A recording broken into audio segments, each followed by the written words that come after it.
मंडळी, ज्या माणसाकडे तुमचं संरक्षण करण्याची जबाबदारी असते तोच माणूस जर तुमच्या घरात राहून तुमच्या मुलीचं आयुष्य उद्ध्वस्त करत असेल तर विश्वास ठेवायचा तरी कुणावर?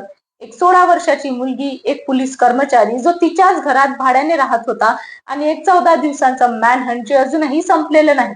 अकोल्याच्या बाळापूरमध्ये नेमकं काय घडलं आणि यावर पोलीस खात्याचं मौन का आहे, आजच्या व्हिडिओमध्ये आपण सविस्तर जाणून घेऊया, तर व्हिडिओ शेवटपर्यंत नक्की बघा.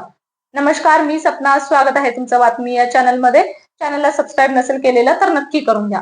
आणि एक इम्पॉर्टंट मेसेज, तुम्हाला जर शेअर मार्केट अगदी सुरुवातीपासून म्हणजे झिरो पासून शिकायला आवडेल तर कमेंट सेक्शन मध्ये आम्हाला नक्की सांगा. आम्ही यावर एक नवीन सिरीज चालू करणार आहोत, तर चॅनलला सबस्क्राईब करून घ्या. तर मित्रांनो, बाळापूर पोलीस स्टेशन मध्ये हेड कॉन्स्टेबल म्हणून काम करणारा पवन वडगावे मूळचा नांदेडचा होता. 2024 मध्ये त्याची बदली अकोल्याच्या बाळापूरला झाली. गाव नवीन, ओळखीचं कुणीच नाही म्हणून तो सहकारी पोलीस कर्मचाऱ्यांच्या मदतीने एका घरात भाड्याने राहू लागला. आणि याच घर मालकाला एक मुलगीही होती. त्यावेळी वय तिचं होतं 16 वर्ष. आता विचार करा, जो माणूस कायद्याचं रक्षण करण्यासाठी नेमला जातो त्याच्यावर कोण नजर ठेवणार? व्हॉट्सअप वरून संपर्क सुरू झाला, गोड बोलणं आणि हळूहळू विश्वास संपादन. पवनने अल्पवयीन मुलीला लग्नाचं आमिष दाखवत नातं जुळवलं. पुढची 2-2.5 वर्ष हे सगळं गुपचूप सुरू राहिलं. मुलगी सज्ञान झाली तरी पवन लग्नाचा विषय टाळत राहिला आणि जेव्हा तिने ठामपणे विचारलं तेव्हा त्याने स्पष्ट नकार दिला. इथे एक महत्वाचा मुद्दा लक्षात घ्या. एका अल्पवयीन मुलीसोबत वर्षानुवर्ष संबंध ठेवणं हा पोक्सो कायद्याखाली गंभीर गुन्हा आहे. मग तो नंतर लग्नाला नकार कसा देऊ शकतो हा प्रश्न स्वतःच या प्रकरणाचं गांभीर्य दाखवतो.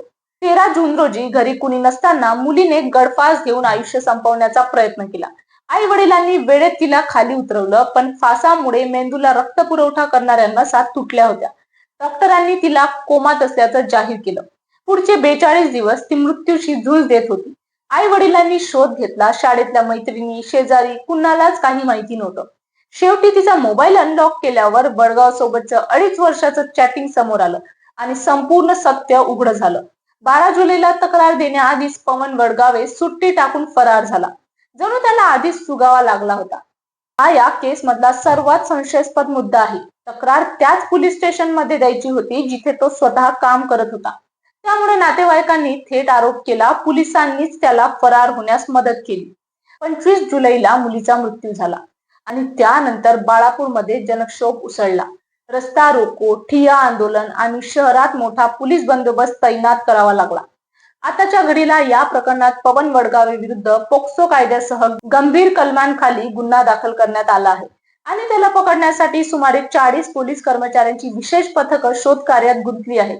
मात्र तक्रार देऊन 2 आठवडे उलटूनही आरोपी अजूनही फरार आहे आणि हाच प्रश्न आता अकोला जिल्ह्याला सतावतोय.